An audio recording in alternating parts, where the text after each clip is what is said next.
Bismillahirrahmanirrahim. I'm Tahir Dhindsa and you're watching SDTV. Bulk of the population, almost half of live in global south, which is developing. When the West was developing, they were using fossil fuel very carelessly, in a very abundant way, so they polluted the environment. Now the question is, the climate change is coming close to a tipping point, and the world need to do something to hold back this global warming that can be very dangerous, bad for the whole of the world. The case is that when you were developing, that there were other things. Now we are developing, you insist on mitigation, not on adaptation. So that hurts our growth. So there is a politics and global governance, and they're talking. China has improved. I visited Beijing. It was a clear blue sky during the early morning and in the evening. And people would tell me at this place 20 years back, you could not even see the sky at some places. So they have successfully demonstrated that if you want to, you can control environment and pollution and other things. So there is a global dialogue which is going on, and this climate justice and all that, it's a global governance issue. That is the reason that the more and more students are doing their PhDs in these subjects. We have today with us a Chinese national who is doing his PhD in Bath University in England, and his topic is this climate governance, global governance.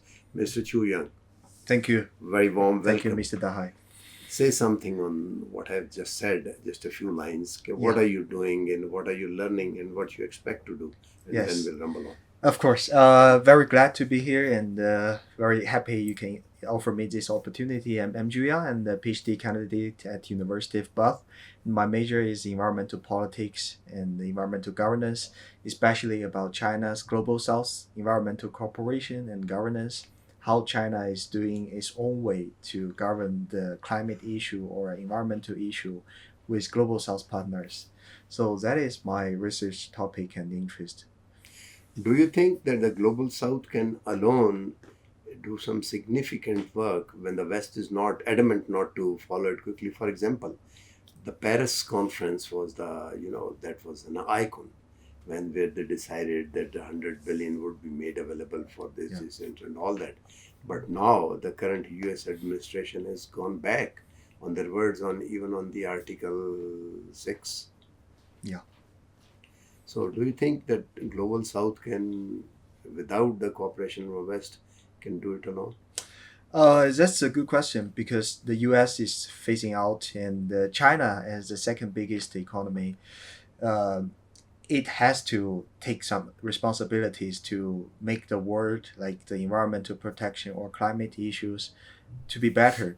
So China is doing it way not like the traditional OECD DAC is, as China declared, we're not like Western donors. We are not giving you money and give you disciplines and want you to have some condition.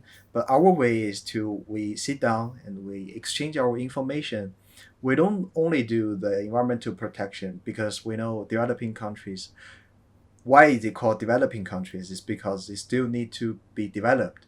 So what we do is listen to the recipient countries' opinion, their demands, and let China to think whether I can help you with this, and we add the green development into the development agenda. So this is, I think, the China's way. Like what I have already done in the previous research, I found out that China's method is more information sharing plus capacity building. So I think it's kind of alternative way, like if you compare with global south, yeah, global north. Sorry, I mean, at the center of the politics of this environmental thing yeah, is fossil fuel. yeah, US and the global West, the development, they depend on it. US currency depend on it. The dollar is the reserve currency. yeah. If the petroleum prices tumble, so the dollar is going to tumble, and that's it's a question of life and death for that. Yeah. So, what do you think? How to navigate that barrier? The the finance or I mean, because they don't want to leave the fossil fuel. oh yeah, you mean the U.S. now?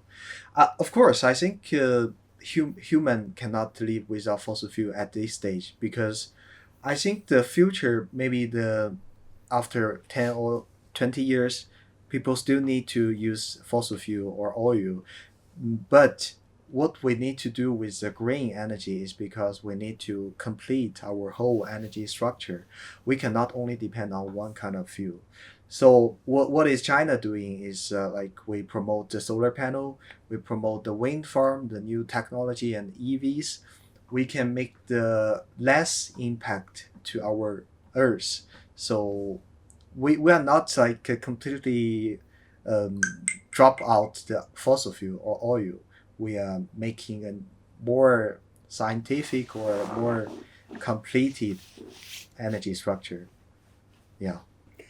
Yeah. So, what are the other major issues in the global politics for environment? For the environment, I think because these days the geopolitical tension for Iran and the U.S., for Ukraine and Russia, um, more and more country which before heavily rely on fossil fuel or oil were heavily influenced, and they have to make some transition between completely rely on the coal based or fossil fuel based to like renewable energy, because it's completely clean and also it costs low. For example, in Pakistan, I did some interview to people like with geopolitical tension, the fuel price higher, and people like voluntarily set up their own solar panels on the roof. So it's like kind of more efficiency and more cost effective way and more eco friendly. Eco-friendly. Yeah. So, you think that renewables should be promoted? Of course. Yeah. I think it's a trend for our future. Yeah, maybe we cannot fully abandon or Fossil like fuels. fossil fuels in like forthcoming 1 or 2 decades, but I think we will have a day like completely don't use it in the future. It's going to come somewhere Exactly. down the future. Yeah. So, what about Pakistan? Do you see? I mean, nobody could foresee Yeah. this solar panel when it immediately sprang up because of the price differential. True. So, what do you see? What is the future of renewables in Pakistan? Yeah. That's very good, because before I came to Pakistan, I almost read all the joint statements between China and Pakistan, all like record of JCC, like Joint Cooperation Committee. It's just to write some green discourses since 2022, and what I expected is this kind of green transition or energy transition is top down, like the two governments negotiated and we made the plan and write on the paper and we do the project. But now It's when bottom up. yeah, exactly, it's completely different, it's decentralized.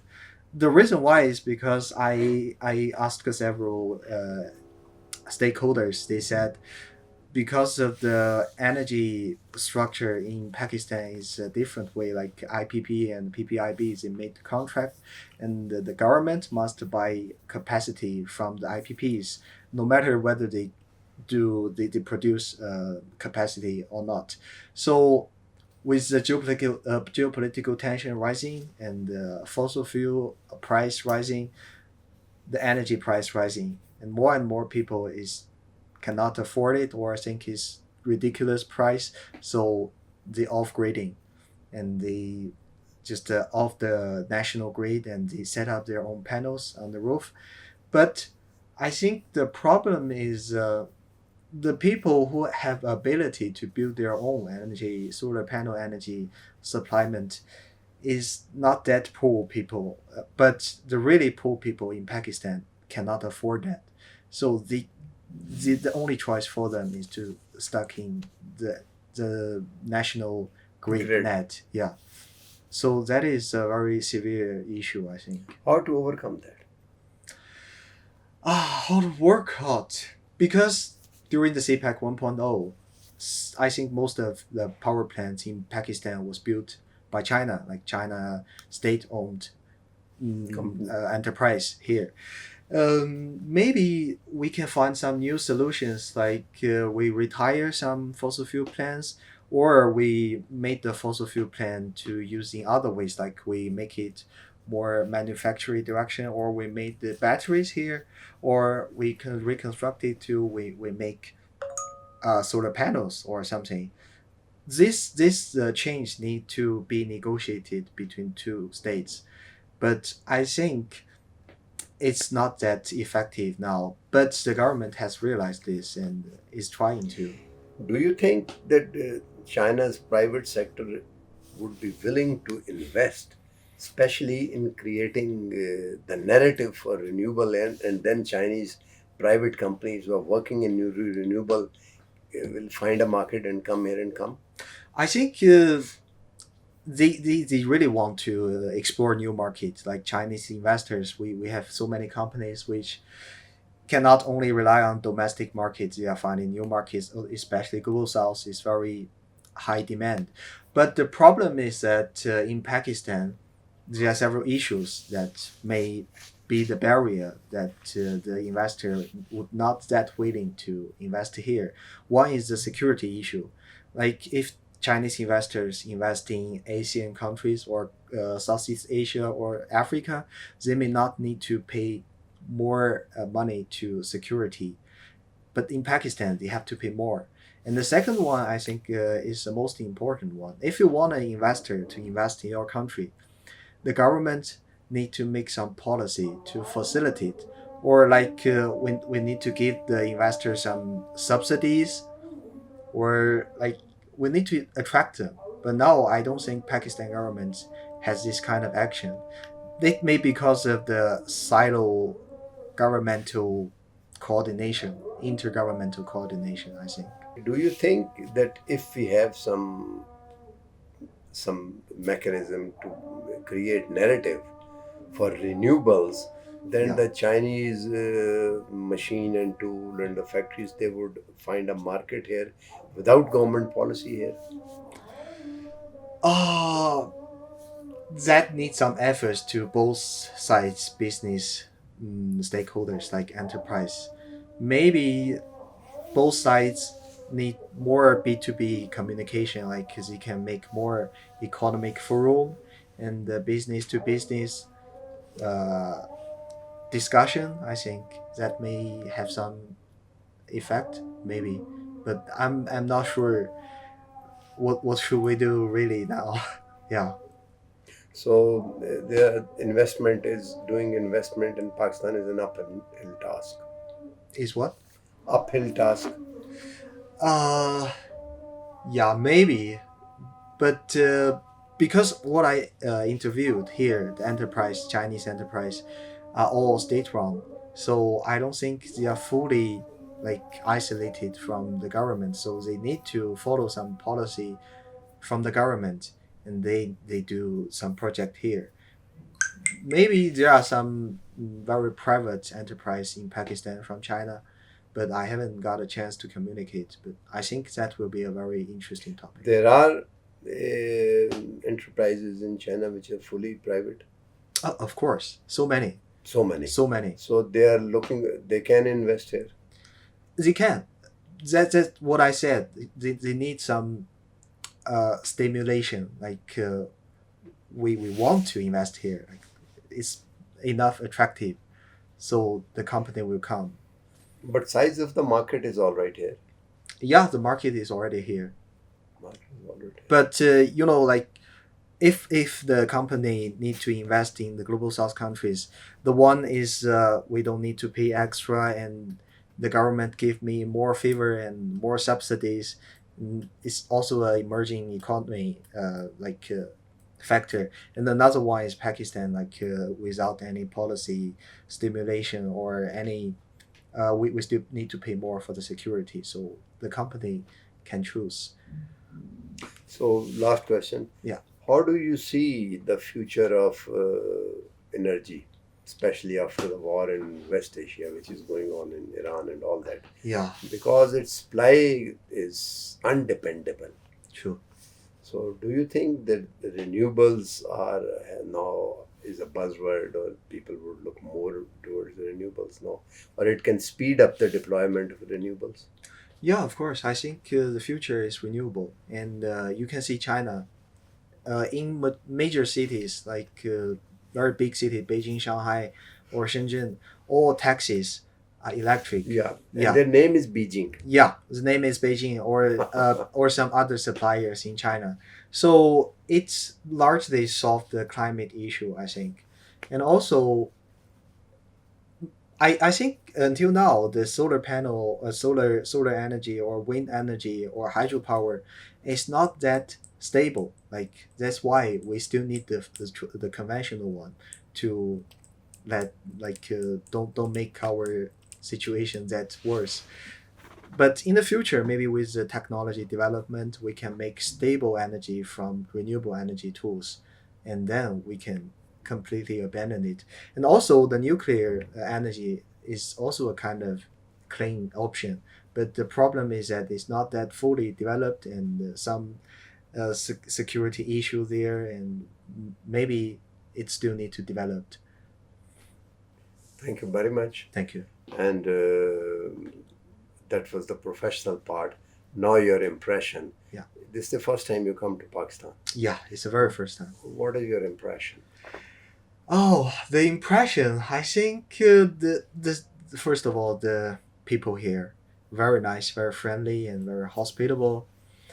I love the people here and very honest, and also the food here because I'm from Xinjiang and we are close neighbor, so I can fully enjoy the food culture here. Yeah, it's very nice, and the city is very nice. We have skyscrapers. We also have like flats and not that high. We can see the sky clearly because if you're in China, big cities, you can if you're in the center, you cannot have that view. At night, you cannot see the stars because light pollution. But in Pakistan, you can enjoy it. Yeah. And what about the culture? Otherwise, impression. The outside you perceive a country, and when you come to country, Yeah. sometimes the impression remains same, or sometimes it changes. Yeah. The culture, I think maybe the hospitality culture. Like when I come to visit or I just do an interview, random interview to some place, they will serve you like teas or biscuits or even lunch. That is I never seen this before in Europe or in China. It's kind of shock for me, but I really love it. People here very nice. Thank you very much. Thank you. Okay. Yeah. So with this, we come to the end of the program. Bye for now.